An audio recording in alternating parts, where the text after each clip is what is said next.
Отец, как учитель, начал собирать книги и немножко в мешок собрал зерна. Вот это ее игрушка была. И она незаметно закинула в мешок зерном хуман игрушечный.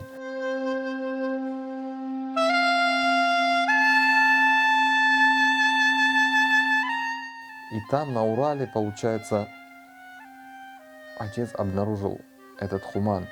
И это вот единственная как связь с Крымом была. Он смог сохранить, и когда дочка выросла, он отдал, рассказал эту историю, отдал ей, вернул. Говорит, это Балам, твоя игрушка.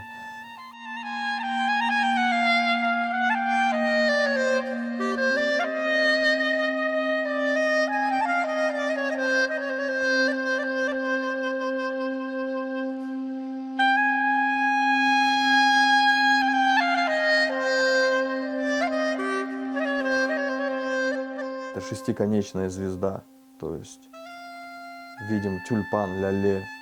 Здесь получается вот как поднятые ладони, как будто кто-то делает дуа. И можно расшифровать, что вот в этой семье есть человек, который занимает высокую должность религиозную, что он делится своими знаниями.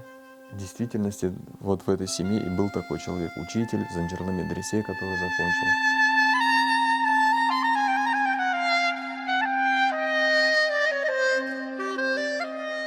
Кота вместе с этим хуманом очень интересный такой путь совершила.